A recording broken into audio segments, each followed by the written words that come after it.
Good evening, everyone, and welcome to another ASV live stream, this time of the moon. We hope you enjoyed tonight's impromptu session, a little bit last minute, but we saw the skies were clear, so we thought we'd give it a go. Firstly, I'd like to apologise for the trees that are in the way of Noel's image there. We have about 30 minutes between sets of branches, so we'll do the best that we can in that time. If you have any questions, please post them in the comments section, and we'll do our best to get an answer for you. So, Noel, what have we got here?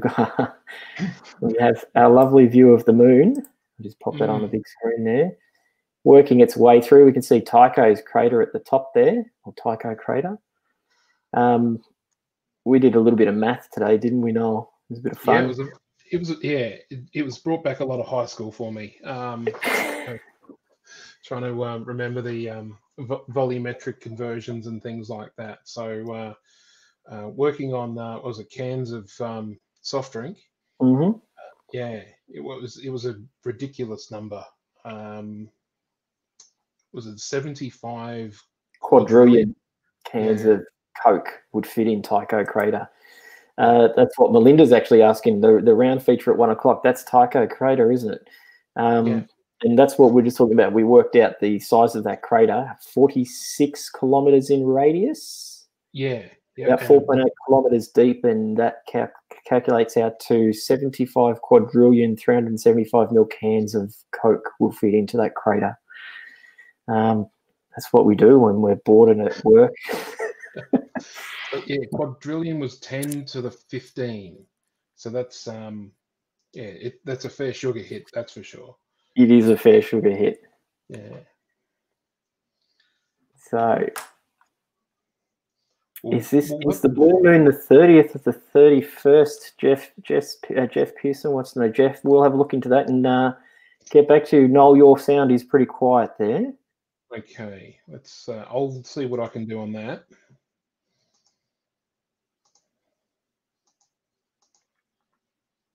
Let's see what we can do to get some clear sound there. So we apologise for the trees. Noel's, when we test run this, it wasn't meant to be a tree in a way, but it looks like it's grown over time and it's caused a little bit of drama for us tonight. So if you bear with us for a moment there, we'll get it sorted as best we can. So the moon, or Luna, is the Earth's only natural satellite. And it was formed 4.6 billion years ago, around some 30 to 50 million years after the formation of the solar system. It's in a synchronous rotation with the Earth, meaning the same side of the moon is always facing Earth. And the first uncrewed mission to the moon was in 1959 by the Soviet lunar program, with the first crewed landing being Apollo 11 in 1969. So, can we get a clearer view? Yes, I say we will get a clearer view shortly. We did test this yesterday, and it was working, but it seems that tonight there is a tree blowing in the way. And it's causing a little bit of drama.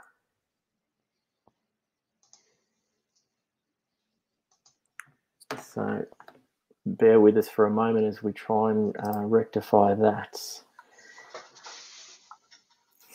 So the dark side of the moon, just so as you know, is a bit of a myth. In reality, both sides of the moon see the same amount of sunlight. However, only obviously being in synchronous rotation with the Earth, only one side of the moon faces Earth. So to us, the other side is the dark side of the moon. And the rise and the fall of the tides on Earth are in part caused by the moon. Anyone got a chainsaw? That's unfortunately, Noel, the trees that are in the way are heritage listed. Yes, unfortunately. Well, I mean, it's great for kookaburras and things like that during the day, but yeah, they do make eastern rising objects a little frustrating. Are there other moons that have all sides visible from their planets? That's a good question. Noel looks like he might have an answer to that. No, I'm just thinking how to construct the Google query on that one. Leave that one with us, Poppy. We'll come back to you on that one. Yeah. So a couple more facts about the moon while we wait for it to clear. And yeah, well, there you go. The moon is drifting away from Earth at approximately 3.8 centimeters every year, and it is estimated that it will continue to do so for around 50 billion years. By the time that happens, the moon will be taking around 47 days to orbit Earth instead of its current 27.3 days.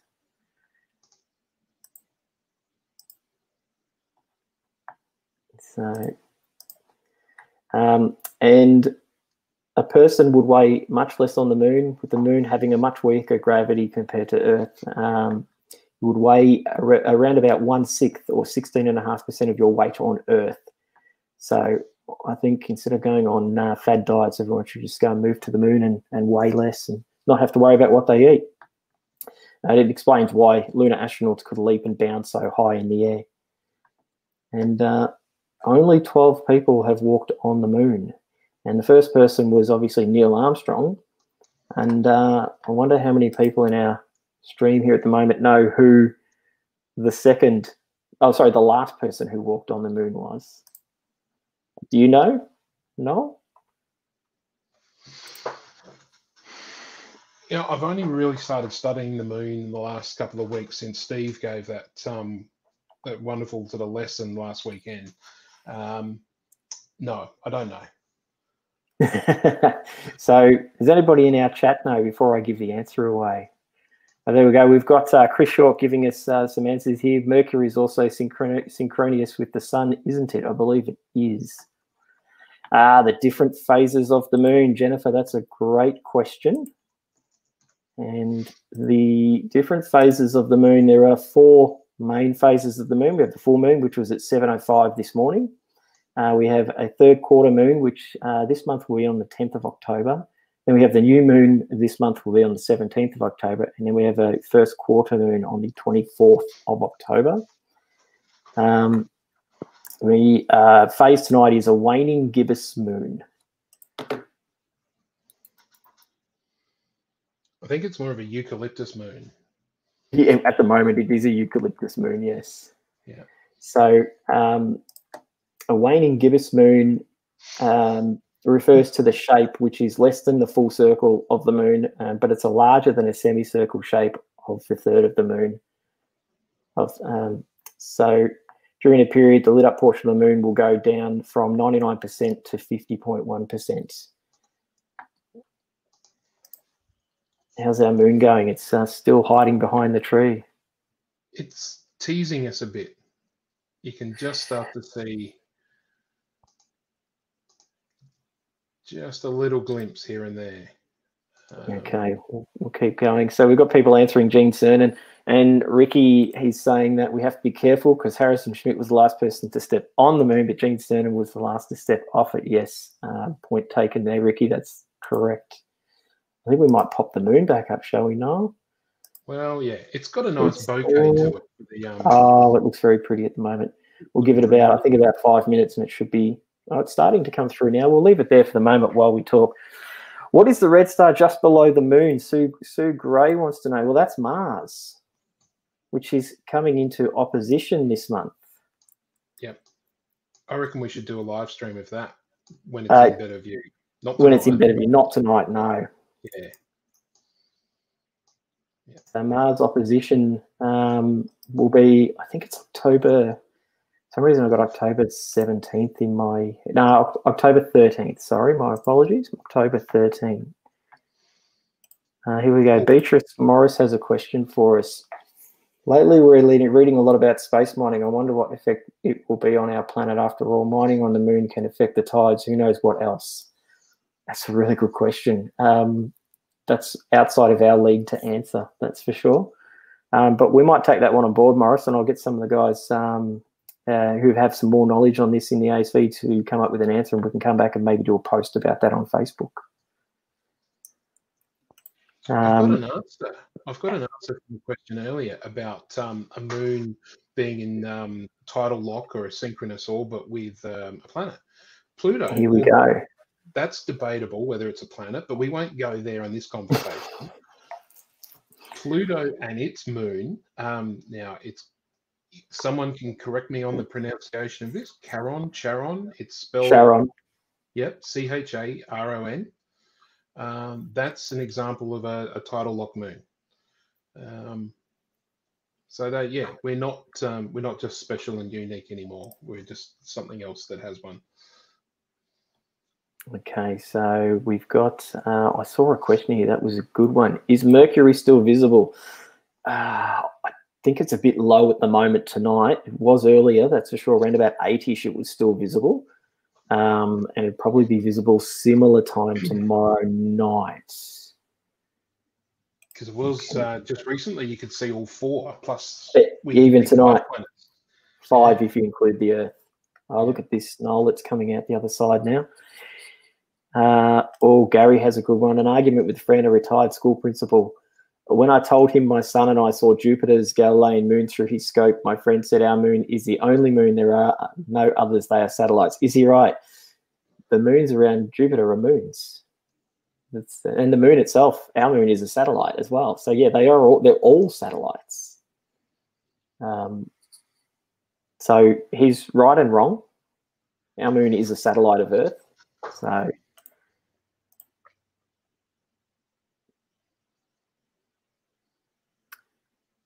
I think that would be the answer to that one, unless you've got a different answer there, Noel. I think that's it, really. I'm wondering, without getting into the academics of it, is it one of those things where, tomatoes are fruit, but how many people call it a vegetable? Is it, a moon and a satellite? Fair enough. The sun is our star, and yeah, I don't think it helps too much if you just sort of bicker about those sorts of things, unless you're handing in a astrophysics sort of paper or something like that. Just enjoy it. I mean, everything I'm looking at that says about other planets having moons, I mean, we know them as the Galilean moons. They're not the Galilean satellites. No, they're the Galilean moons, yeah. Yeah. Oh, no, we're getting people asking to focus on Mars, but it's not in the right spot for Noel tonight, unfortunately. We are limited by the equipment we've got at the moment, not being able to get up to our normal dark sky site. So what might actually be a good, right at the end of this, I might be able to swing over, and just so someone, just for people to appreciate the difference in equipment, what it's capable of doing. Like at the moment, we've got a near full disk view of the moon. It's quite big. We'll swing around at the end of this, just to have, because it's close by, just to have a quick peek at that nice orange dot that we can see. And you might see, gosh, it is small and insignificant on this particular telescope. And that's why I think in a couple of weeks' time, I'll fire up another telescope I've got, this guy up here, and we'll have a much closer look at Mars. Yeah, that beast behind you, is that capable of seeing the ice caps on Mars? Yes. There you go. So hang around for that one in a couple of weeks' time, guys. Yeah. That'd be pretty cool to see that. So we've got our moon back we do. fairly well. So we're going to tweak some settings and get some more detail. So there we can see Tycho crater up the top. As we said, that's 75 quadrillion cans of Coke will fit in Tycho crater. That was our afternoon's fun, calculating that. Copernicus. Yeah, Copernicus. Yep. And just to the right of that, we have, I think it's Kepler. Kepler, just to the right of it. So while we're still dealing with the trees there, the moon, let's have some more stats on the moon, in that it is the 5th largest natural satellite in the solar system at 3,475 kilometers in diameter. The moon is much smaller than the major moons of Jupiter and Saturn. Earth is about 80 times the volume of the moon, but both are about the same age. And there are theories that the moon was once part of Earth and it was formed from a chunk that broke off due to a huge object colliding with Earth when it was relatively young. So for the phases, we had a question earlier about the phases. As you said, there's 4 main phases. There could be 5 phases with waxing crescents, waning crescents, and waning gibbous and waxing gibbous phases as well. Just before we lose it, we can just see this region in here. Hopefully it comes through fairly soon in another spot. That region in there is where the Apollo 11 mission landed in there, on the edge of the Sea of Tranquility. But it's now obscured by Our tree. Yeah, the Tree of Tranquility. The Tree of Tranquility. So we have a question from ISO here. Could we build a colony settlement on the moon for the purpose of advancing science?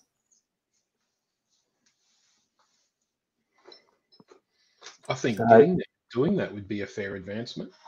I agree. I believe if you can get to the moon to then create a settlement that you can then use as a launch pad to get further out would be a major advancement in science as it is. So while we're Noel, is there a chance to see Neptune in the future? Yeah, we had a tiny glimpse of it when we did our deep sky session on last weekend. Yeah, and it was a pale blue dot, not unlike ourselves, I guess, but we're from the other direction. So I think we should be able to track something down. It is a tricky one to find, but I think it's doable.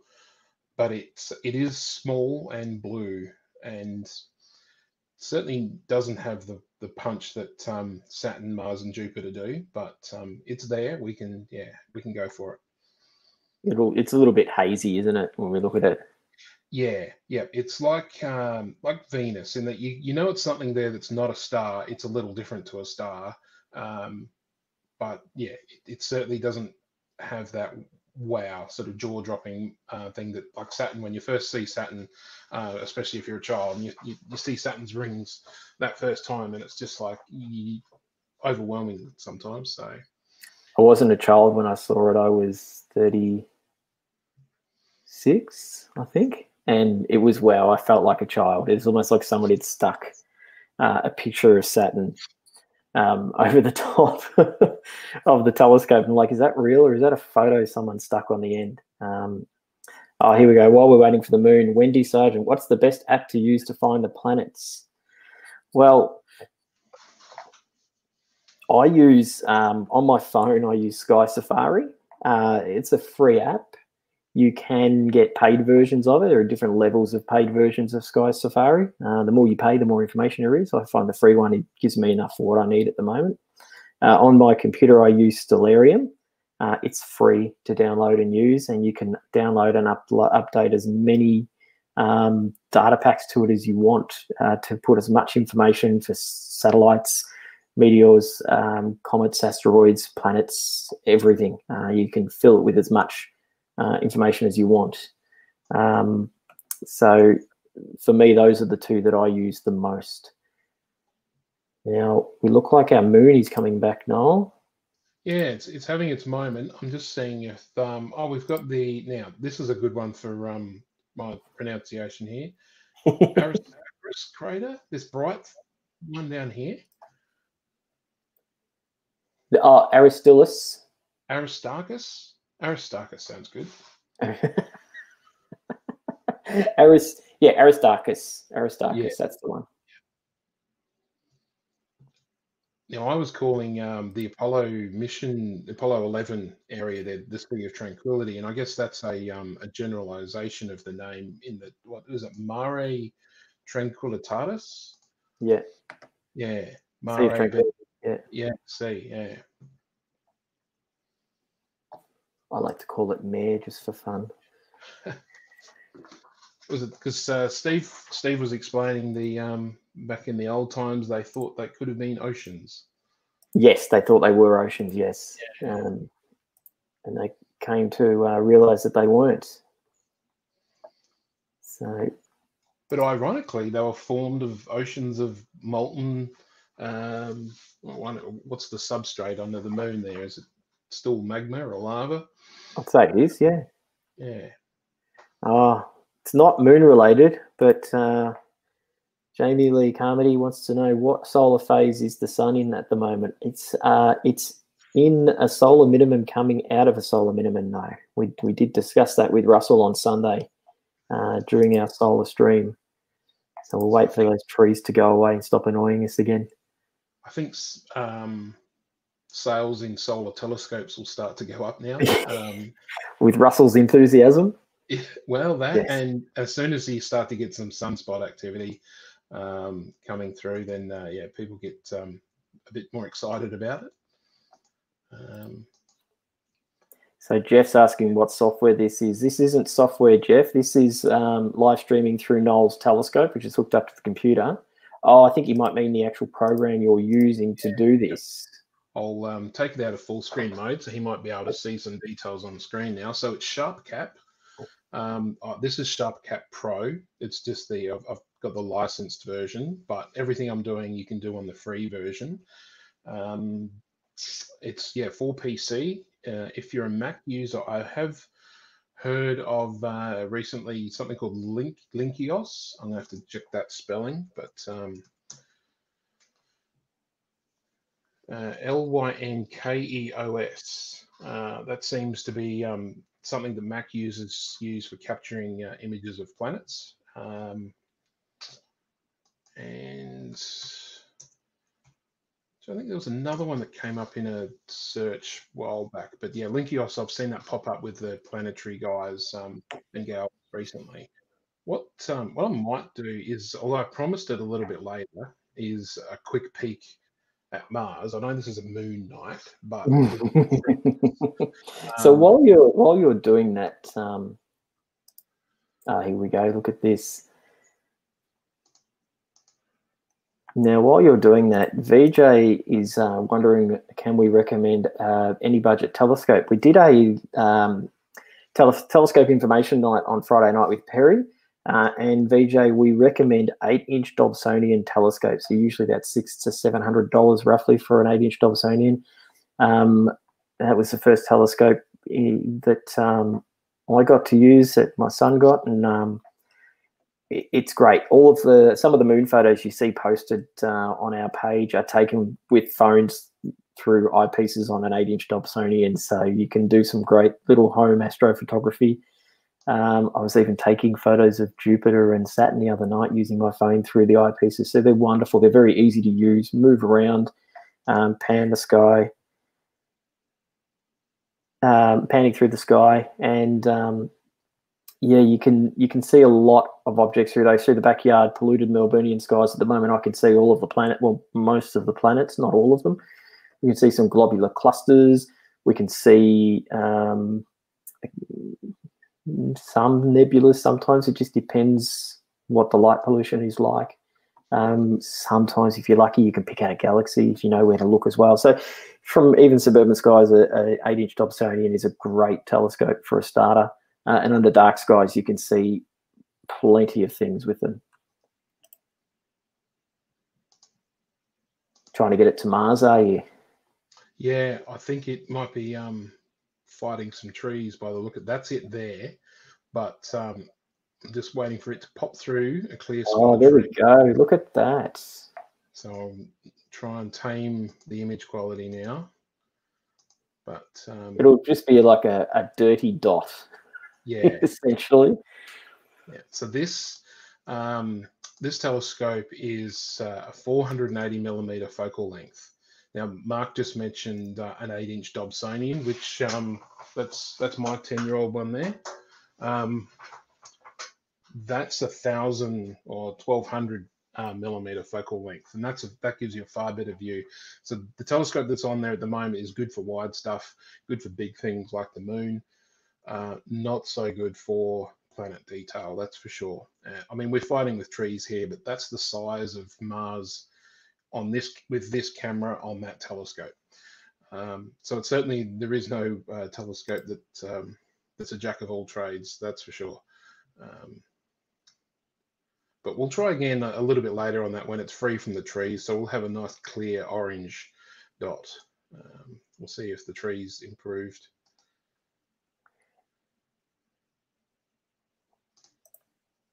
Jamie Lee, yes, Mars is being camera shy at the moment. We're coming out of the trees finally, Noel.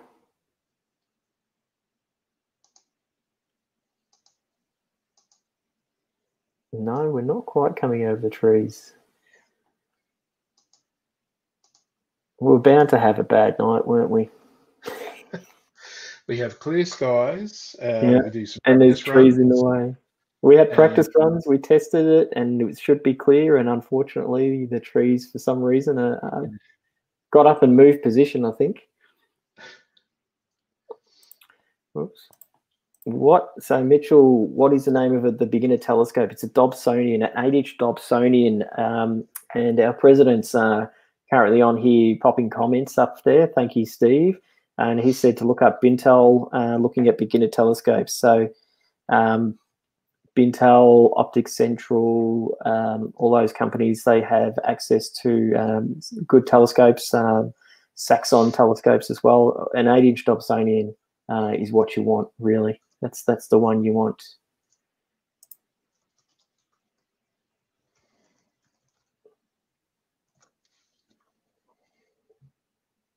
Jeff, how long would a live stream be? Well, we were going to keep it fairly short, but the trees are playing havoc, so we're just going to have a chat, and then hopefully the tree clears.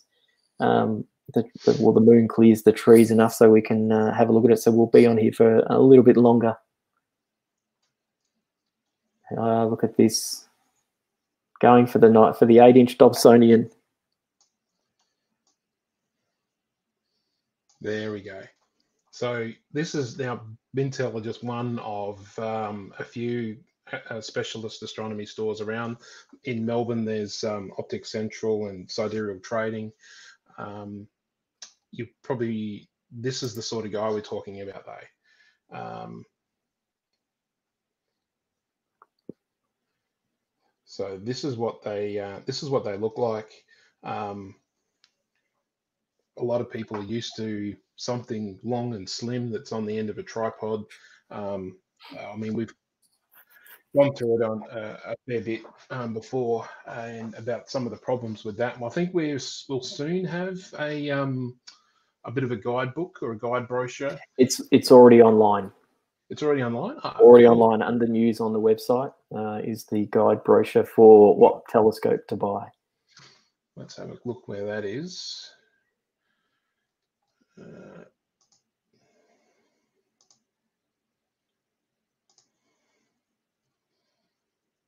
Introduction to telescopes. There you go. There's our document there, which we put together for the weekend, for last weekend. Perfect. That gives you all the information or what you need. Yeah. And if you can't afford a telescope, we do have loan telescopes. There's a bit of a wait at the moment, and the program is on hold while we're under restrictions. But there are loan telescopes if you join the ASV and you're willing to sort of wait to get one. Oh, look, there we go. Noel, clearing the trees. We're getting some more detail. Let's cherry pick some stuff here. So while you're doing that, Adet is saying, I know you guys have said an 8-inch, but is a 5-inch Celestron 130 SLT going to show me Mars? I guess technically, yeah, you'll see it. How well and what you'll see, whether it meets your expectations will be tricky. That's where it's probably really good to find someone that's got one and have a look through it before you bite the bullet. We're losing Mars there, Noel. Oh, sorry, the moon. It's I've just got it. There we go. Swing it back around. I had one set of scope controls wasn't quite as responsive as the other.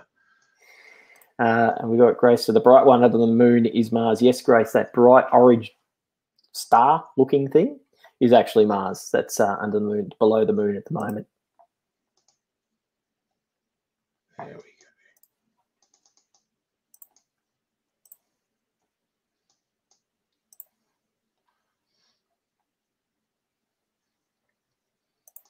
There we go. So what have we got there? Trying to get my head around where we're at now on the Mare Imbrium, I think that big one. It is, and then to the top of that, we have Copernicus, the crater. Yep, that's up in there. Yeah, and then the two bright little dots down towards, I'd say, what, 4 o'clock-ish?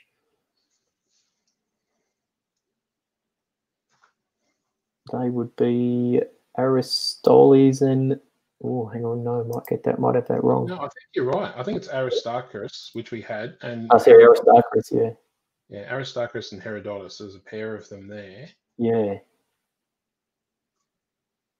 There we go. I did get that right. Jamie Lee wanted to know if that was Tycho. No, that was Copernicus, that bright one you saw there. Tycho's up the top, obscured by those pesky trees again. Yeah. Now, I think here, this dark one on the side, that looks like Grimaldi. It's very dark. I'm going to work out why that's dark. Is it deep, or is it just what's the composition of it? Is it a crater or a flat plain? It looks like it is a crater. There you go.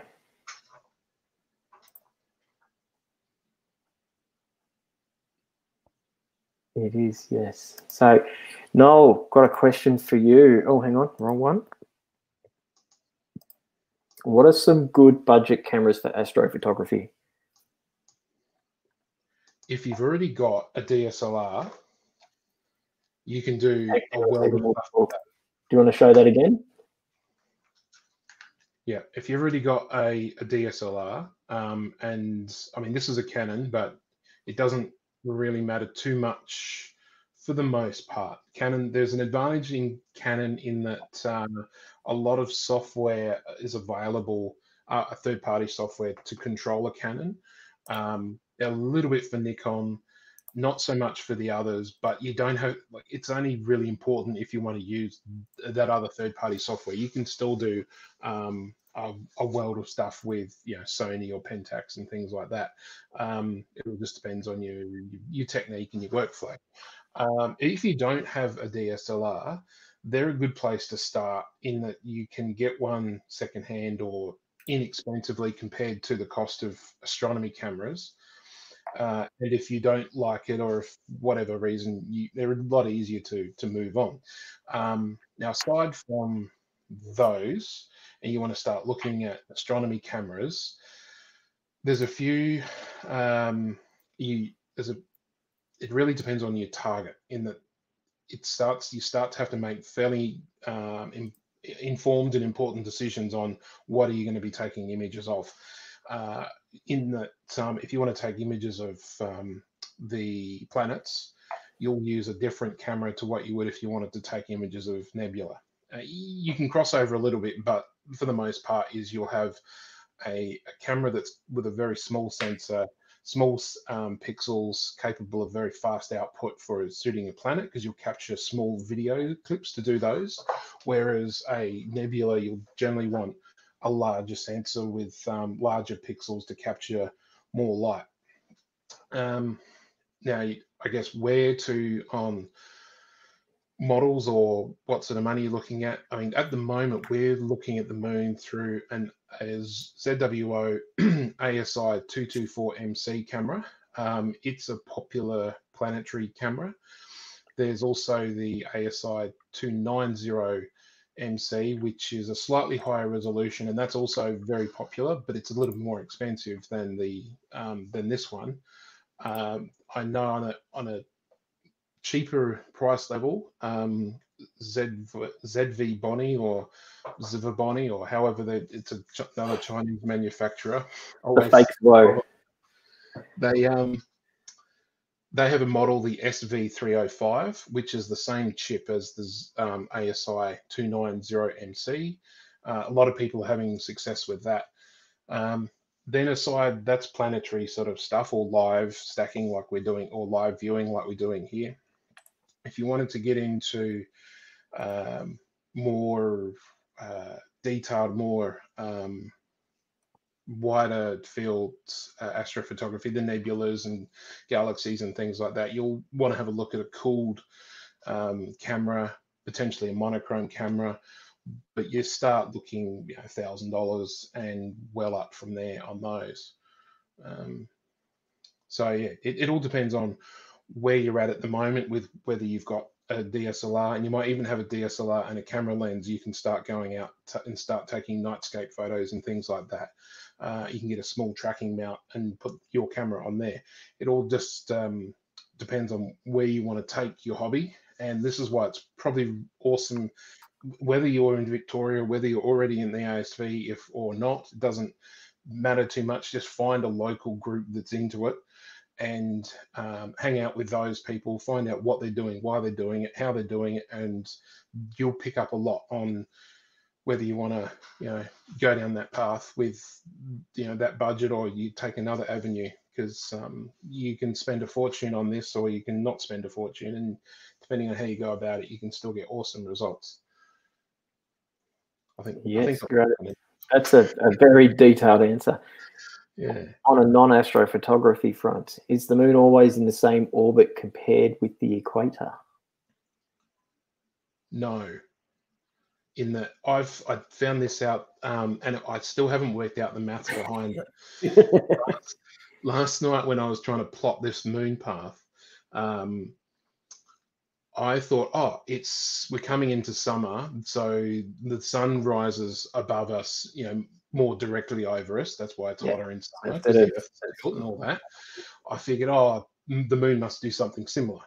But it seems to be the inverse, in that when I plotted it out in Stellarium in midwinter, the moon's going straight over the top, nearabouts, whereas midsummer, it's quite low along the northern horizon. So I'm going to have a chat with some of the senior guys and gals in ASV and get the 5-year-old explanation on why that's so. That's a good one. Getting some good detail now. So we're on the... hang on a sec. We'll bring that back up then. There we go. Here we go. We're out of the trees finally. Now, while you're bringing that detail up, Beatrice Morris wants to know, can I use a telescope for the backyard with houses around? Never used her husband's. Her husband says it's not a good spot, but the telescope, I think, is a good one. You should be able to use it from your backyard. As I was saying, Beatrice, earlier, I've got a very dinged up 8-inch Dobsonian that I just drag out the back every now and then. And even using that with a 26mm eyepiece, I can see Jupiter, Saturn, Mars, Mercury, Venus, when they're high enough, obviously. The moon as well. I can see globular clusters. I can see some nebulas. So, yeah, you can definitely use a telescope from suburban Melbourne. I'm in Bayside, Melbourne, and you can get some great shots and you can see some great images of objects in the night sky, that's for sure. Here we go. Noel, why do telescopes output a flipped image? Wow. Okay. It's a good question. It's a really good question. It is. And different telescopes behave in different ways, in that for the most part, your lenses in the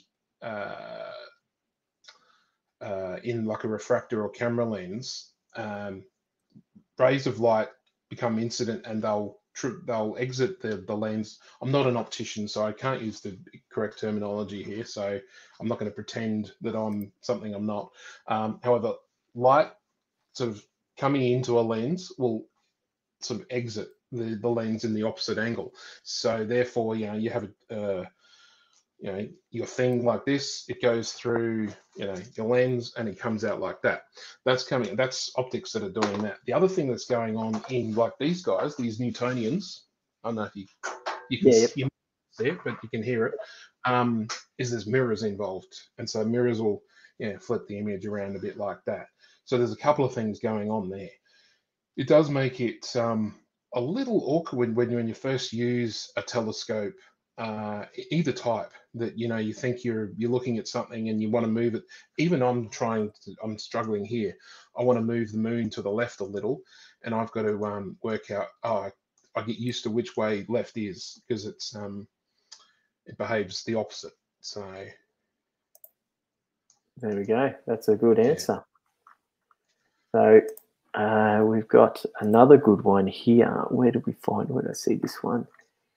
Here we go. Jamie Lee, have we ever observed the dark side of the moon? Yes, we have. Not visually. No. Oh well, not us. Not us. Not from Earth. Yeah.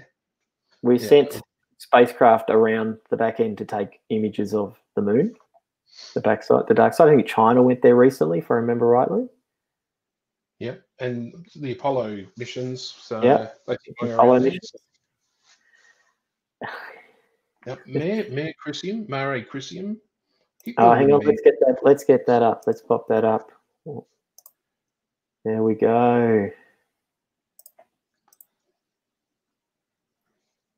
Yeah, go for that one. I'm pretty sure that's Mare Crisium.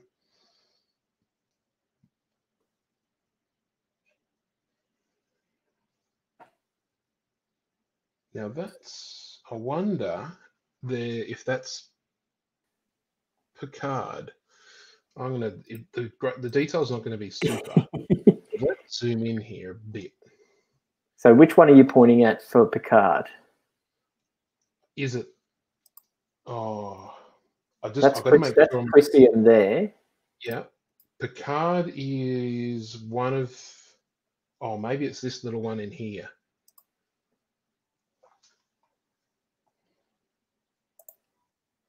Look at you. They named something after Jean-Luc. That's wonderful. I'm sure they didn't, but I'll run with that.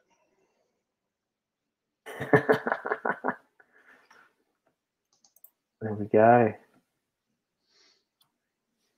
So there was a question a sec ago about using a telescope when you've got houses around.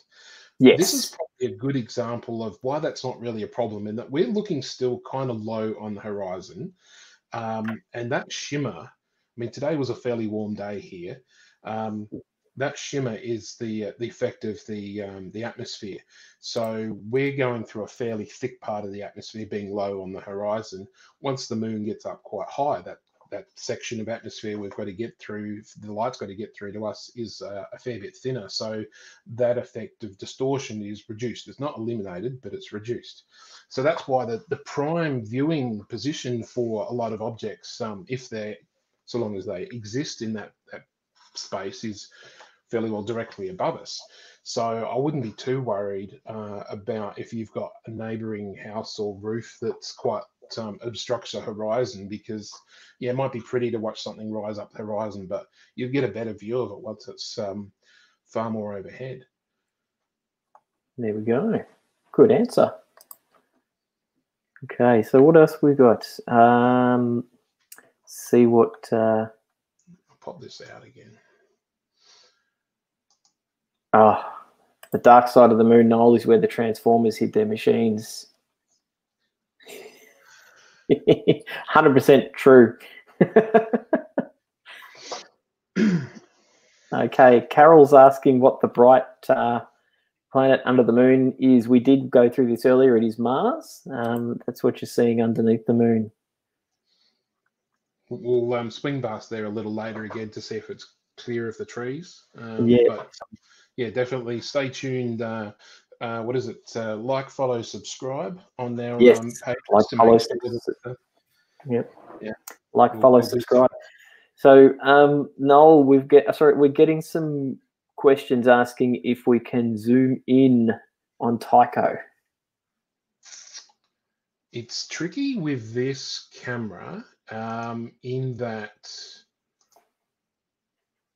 we'll go in and we'll see if this is good enough. unlike a a telephoto zoom lens on a camera or some fancy CSI Make that TV full. show, I'm kind of stuck with the focal length of this telescope and with what the camera can produce. Oops, use the right one again.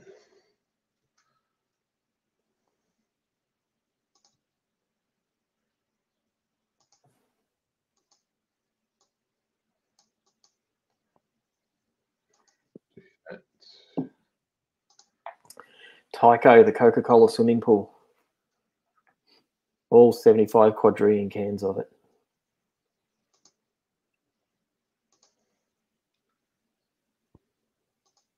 Now I'm just going to play with the focus a bit to see if we can get any better detail there. And now, someone asked about cameras before, and I rambled on a fair bit, but I forgot about the other sort of photography that I don't do, but you do. My iPhone-tography. Yes. That's what I like to call it. My iPhone-tography. While you're doing that, I might rip off some of my photos from my phone and we can pop them up and show people what you can do with an 8-inch Dobsonian and an iPhone 6. Yeah. Okay, Susan wants to know what Tycho is exactly. It's a crater. It's an impact crater. And these are they the ejector lines? Is that the Yes, terminology? Yeah. I believe that is terminology. Yep. So it's not a navel orange. That's actually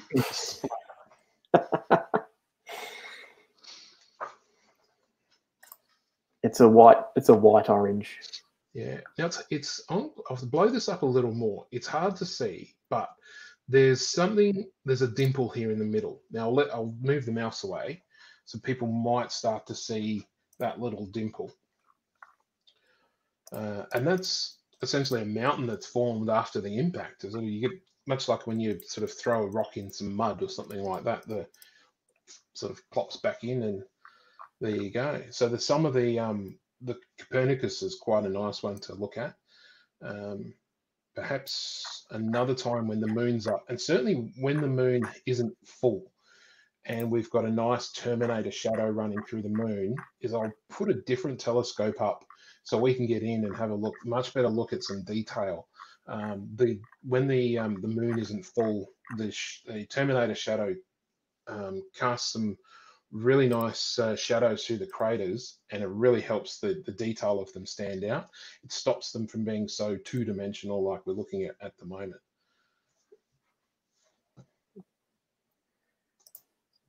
I do like that image there, Noel. I mean, I know there's some haze there, but the fact that we can do that. Oh, Mr. Paddy said that it is ejector from when the meteor hit the moon. The moon. We mean the moon. It does look amazing, doesn't it, Beatrice? It's I always gobsmacked that I could just wander out into the backyard, pop a telescope out there, and just zoom in on the moon and see such detail. So I've got some shots that I've dug out that I'm just about to export here now. So we'll just get those out and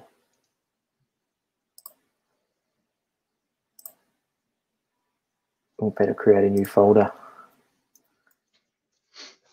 We'll call it iPhone-tography.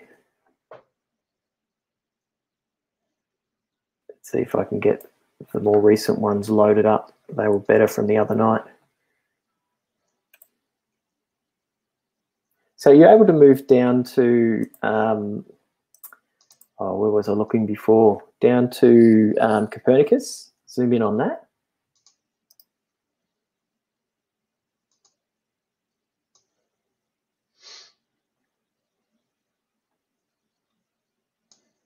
There we go, we'll move down to Copernicus, have a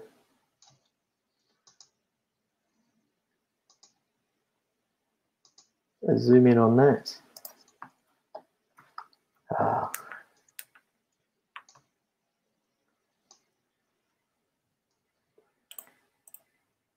Jamie said it's made from cheese, the moon. We were discussing this earlier, weren't we, Noel? Yeah, that it because it's yellow when it rises, and I Yep. figure that's a good cheddar happening there. It is.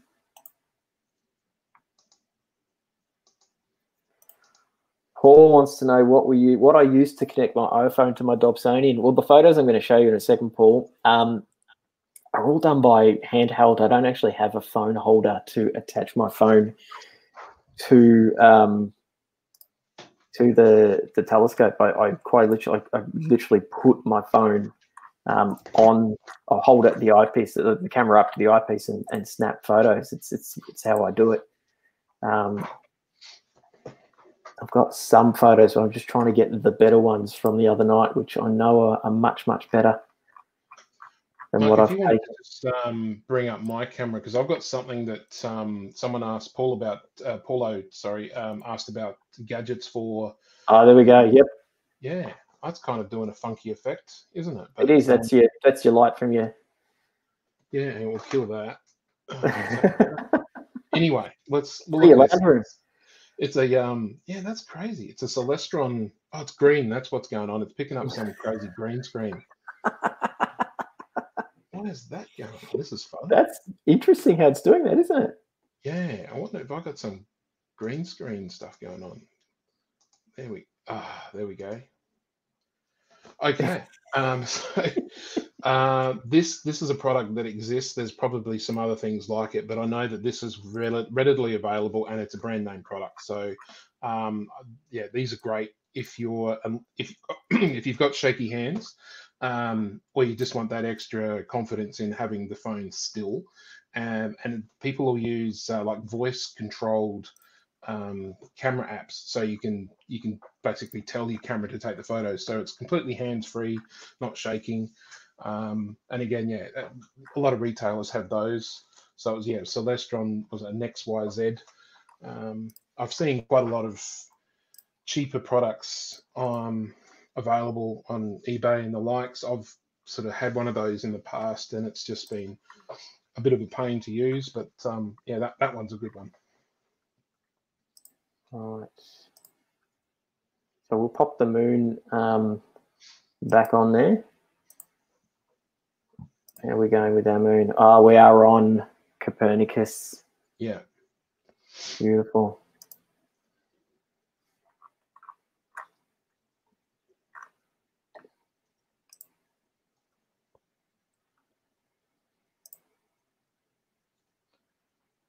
There we go. And Mark, I know one of our members, planetary members, took a fantastic photo of Copernicus lately. Do you know if that was shared in the public arena at all? Yeah, it is. It's the Yeah. banner for the ASV for this month at the moment. Oh, there we go. Because I might just bring that up on my end, just so we can show people what this white smudge is. It's not something on the windscreen. Kind of does look like it's this white smudge, doesn't it? Yeah. So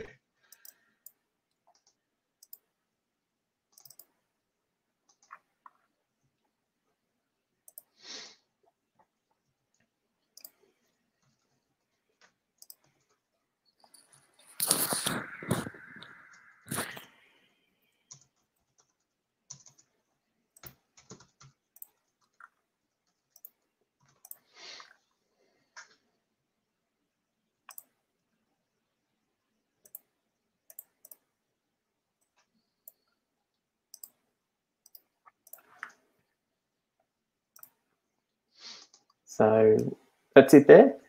There you go. no. Oh, that's no. no, I don't think it's No. oh, that's Plato. That's Plato, but Yeah. that's still pretty impressive. Oh, yeah, it is, but it's not relevant at the moment. That's all I'm worried about. Yeah, I'll see whether that one. I'll try and find it off screen and see if it was shared publicly. Because if it is, then I can bring it up for everyone else to see. But it was a ripper. All right, so I'm just about to grab the last of my little happy snap photos and show some people what I do from the backyard. I think that should do it. So we'll export those and we'll stick them in that one there. Okay. All right. Well, let's have a look, shall we? I'm going to bring mine up.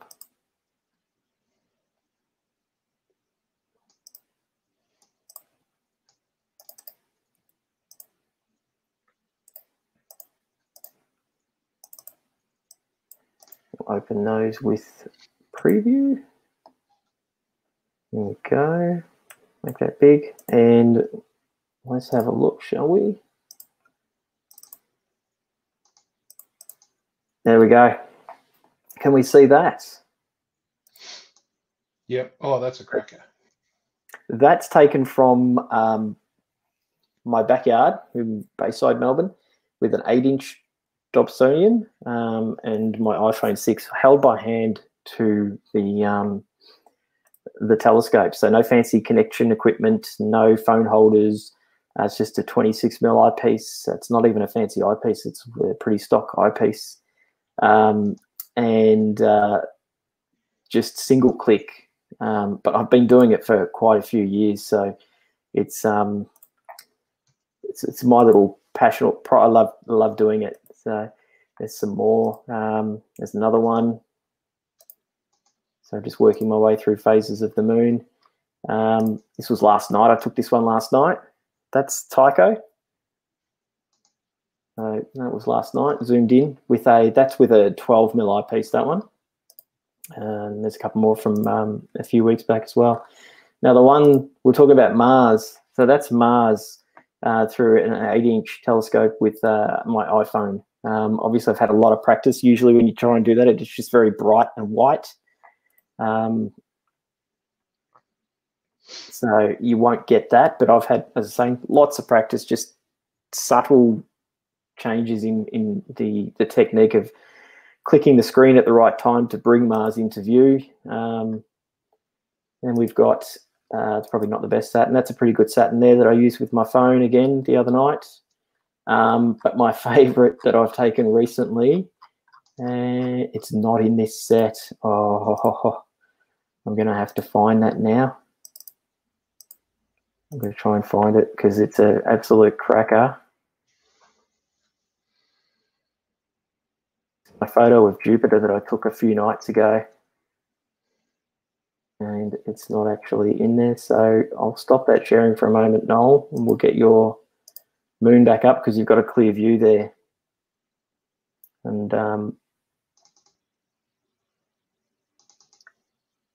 while you do that, I will get that other photo out because it shows you what you can do with a simple iPhone and the planets with a bit of practice. And I'll pop that into the same folder.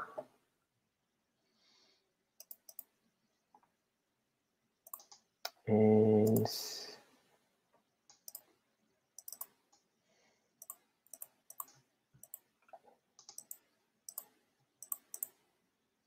that one and that, sorry, that one and that one there.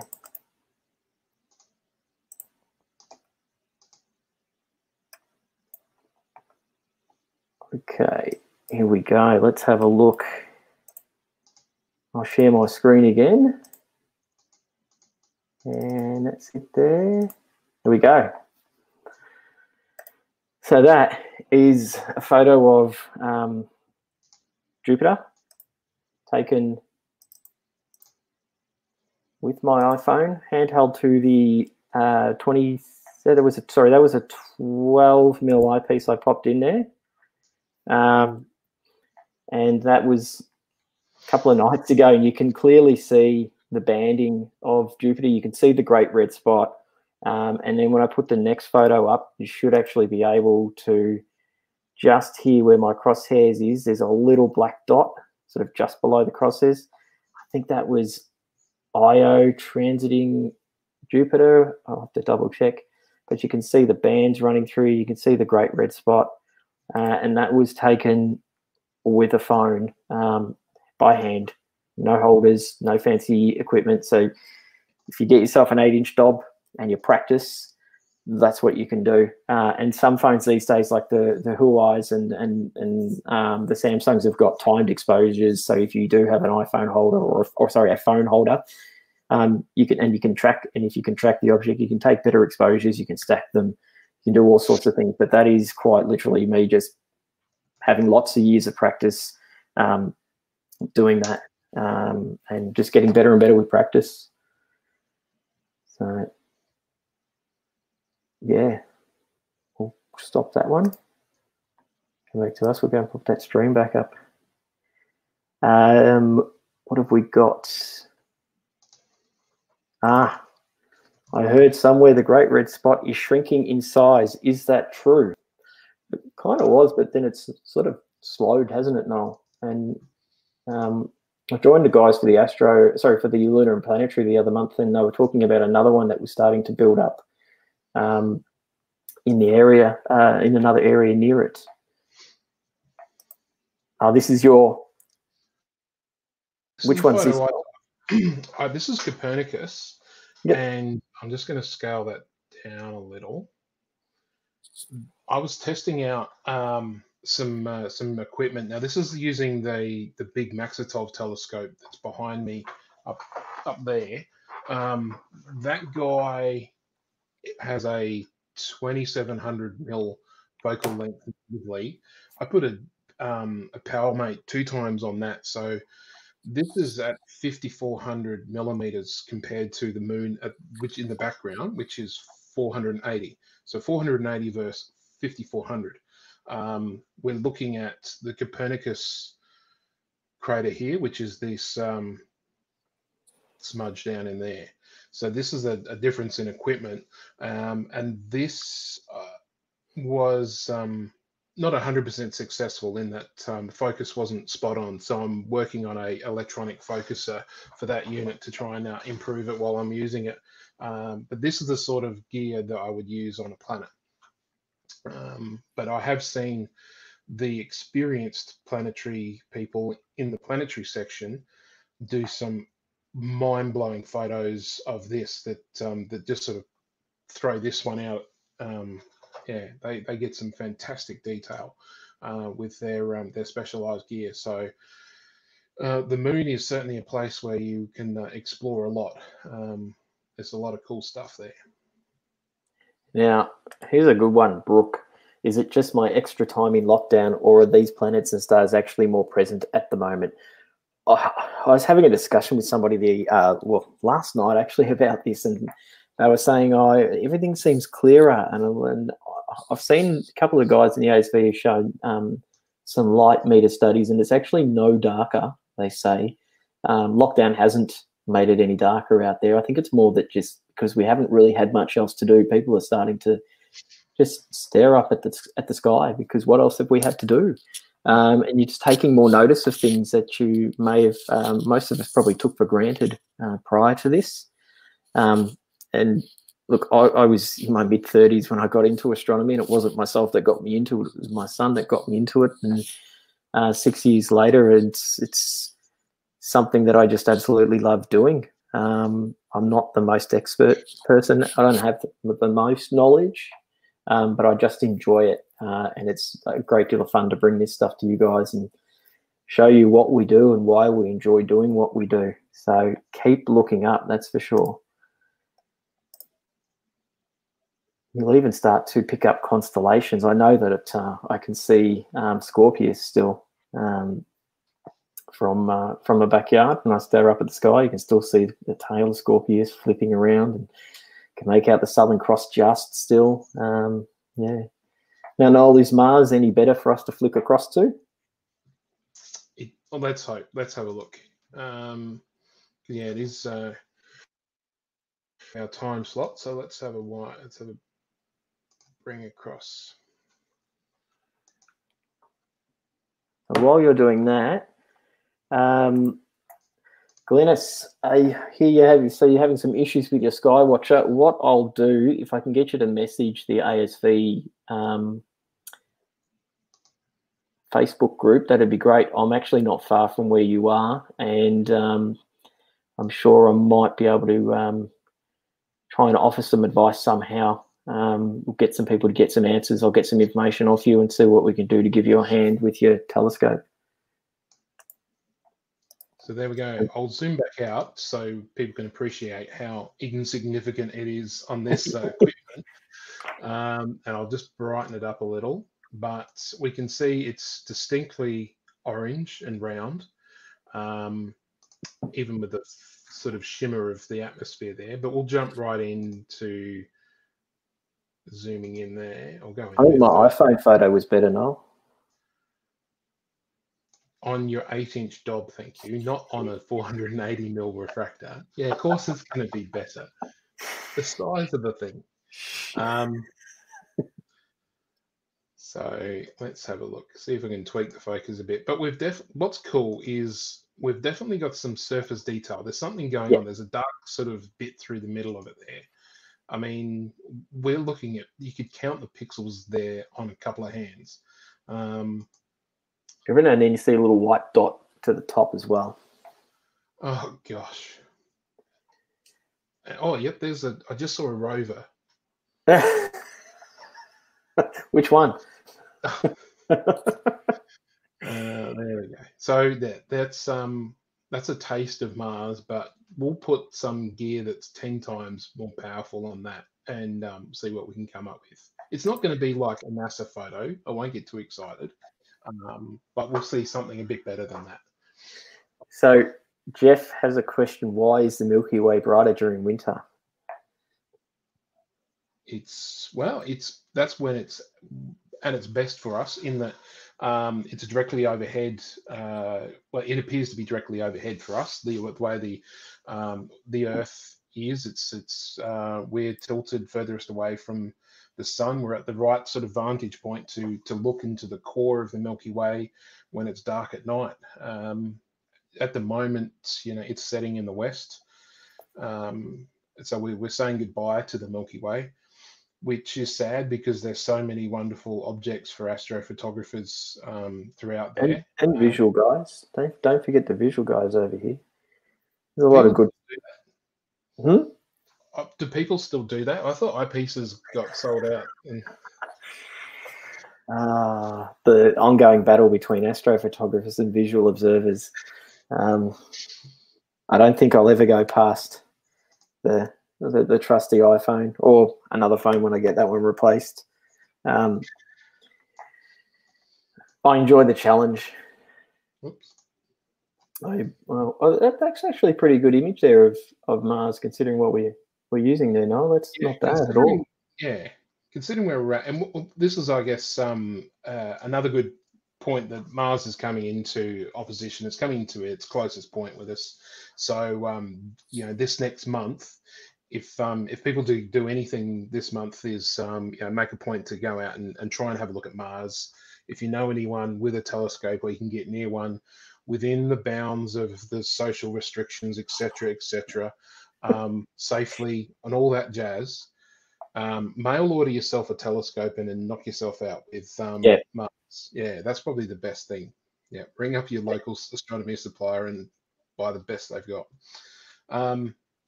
But yeah, I'm happy with that. It looks like a donut hole. It's clearly a planet. So with chocolate. Oh, what are those? Malteser. Puff. What's the other name for it? I'm the food guy. Gosh. Looks like an uncoated Malteser to me. Tell you what, while we're going a bit crazy, just before we wrap up, what's that one? We'll just swing.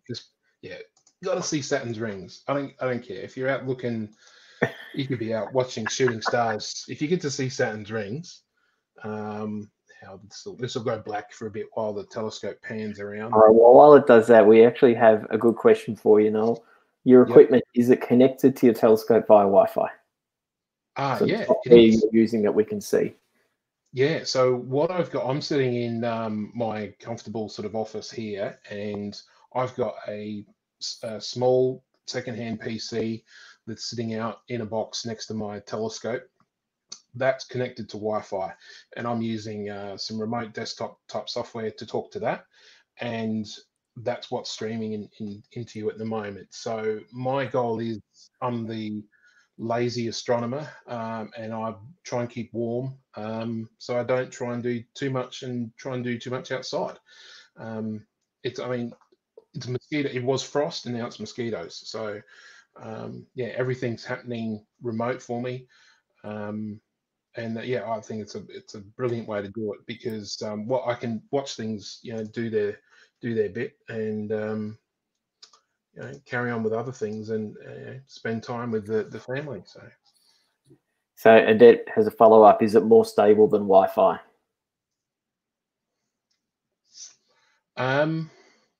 It's a short distance, so it's good Wi-Fi.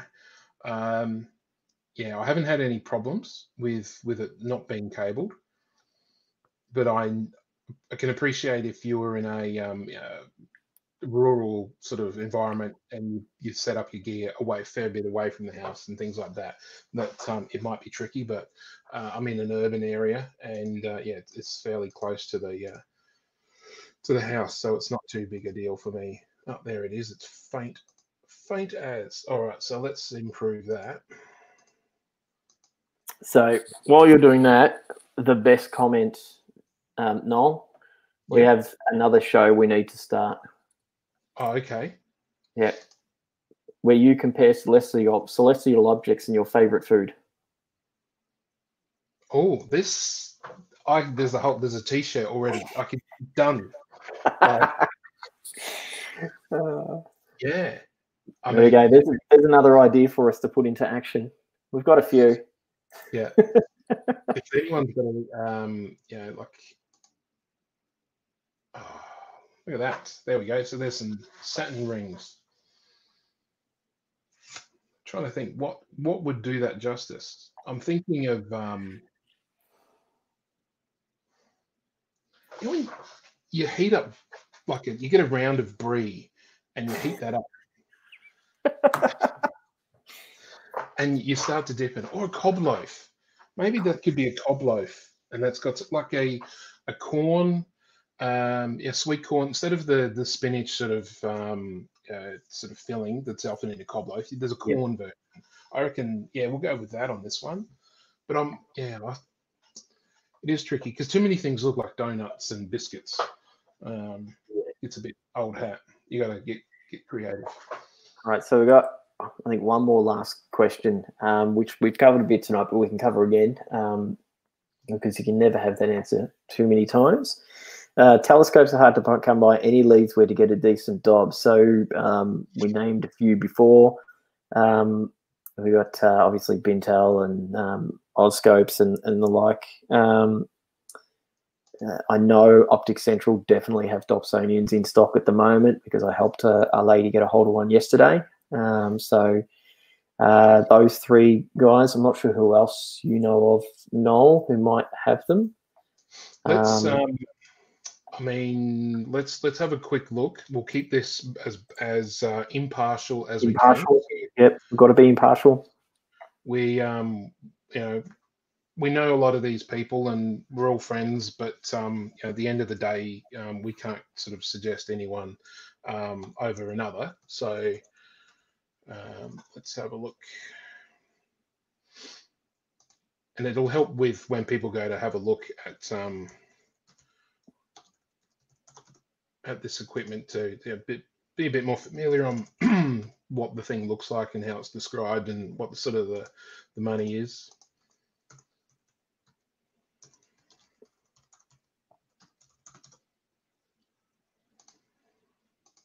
I don't know whether, because Sidereal Training are specialist astrophotography suppliers, I don't know whether they've got Dobsonians listed. Not yet. Not yet. They are.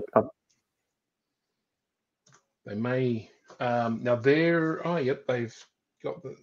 There it is. Oh, there you go.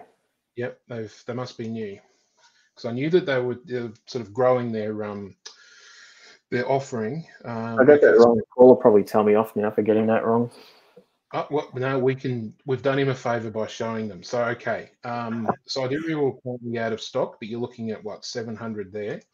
Optic Central, let's find an 8-inch Dobsonian.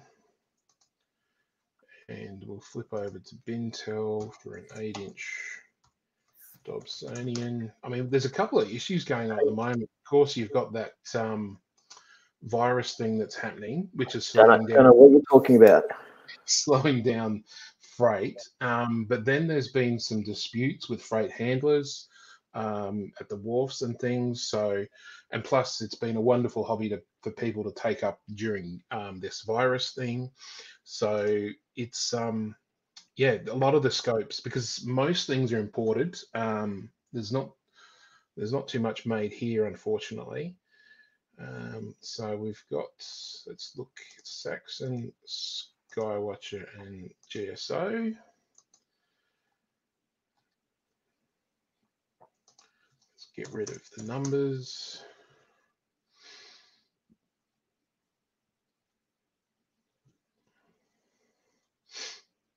Okay, there's a Saxon 699. So this is why we talk about, 699. You don't really want to be spending more than that.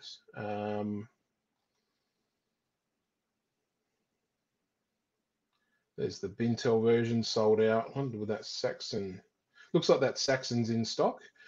And a Skywatcher. Okay, so that one's sold out as well. That's the collapsible version if you've got a small car or not much storage. And when I say small, you'd have to have a very small car to not fit an 8-inch Dobsonian in. They fit it. They fit well in. I've got a little hatch, so it fits well in that. But all right, so that's Bintel. We've had a look there. Andrew's Communications. Yada yada yada.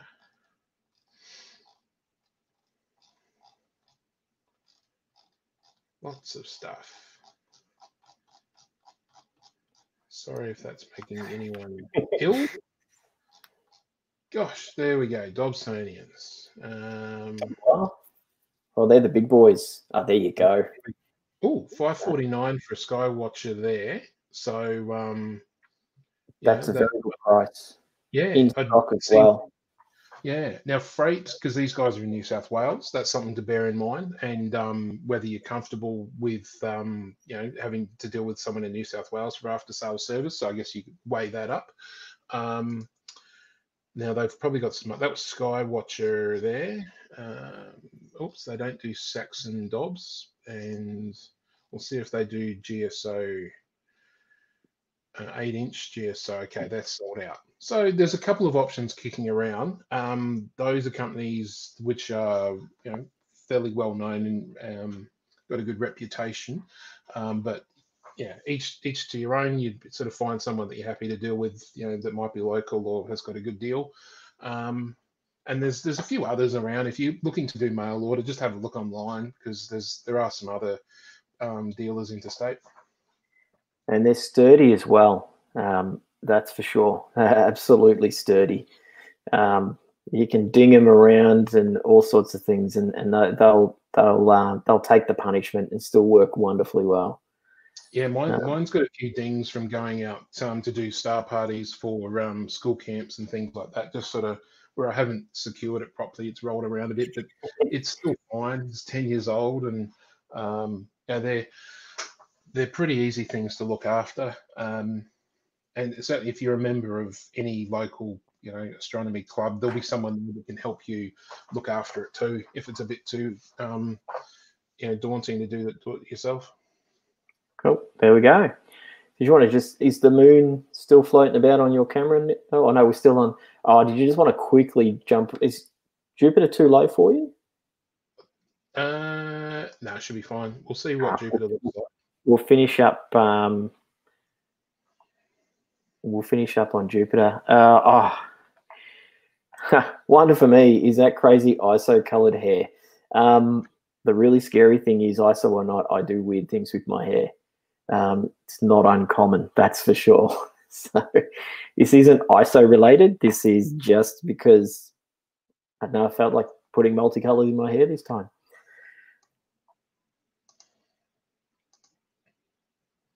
All right. So while you're doing that, Carol, is a Saxon 8-inch Dobsonian from Bintel at $500 any good?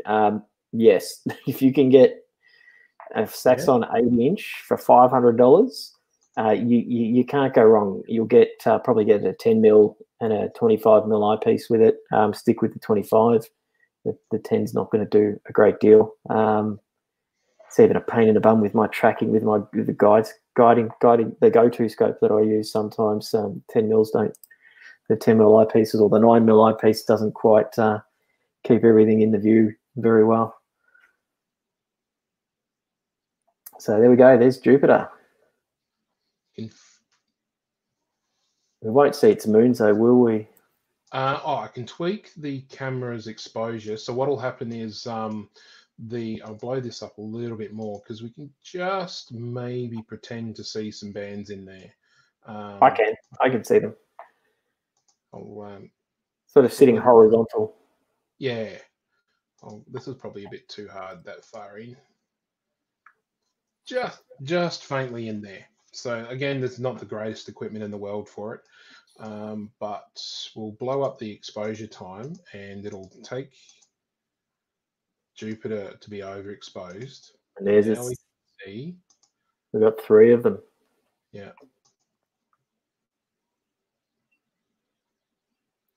There we go. There's 4.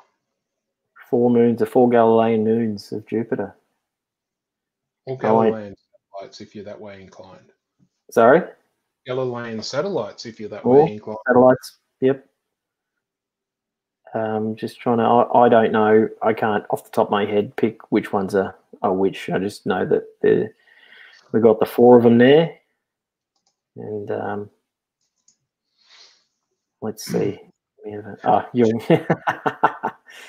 I'm trying to work out what direction you're in. I can tell you straight away, to the left, we've got Europa, then Ganymede, and then to the right, we've got Io and then Callisto.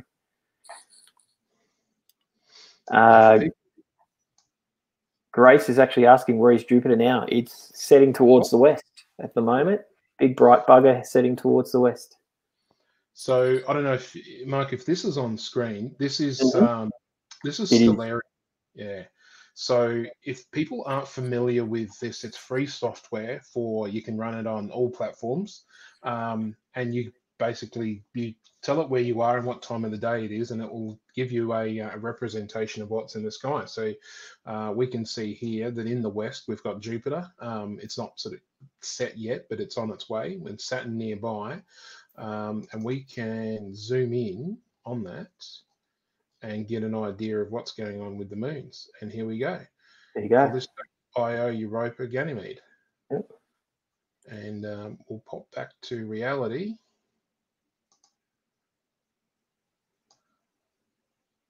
There we go. Yep. So to the left of your screen there, we have Europa nearest Jupiter on the left, and then Ganymede furthest out. And on the right, we have Io nearest to Jupiter, and Callisto further out. Kathy, the platform that we were just using then is Stellarium. Great little program.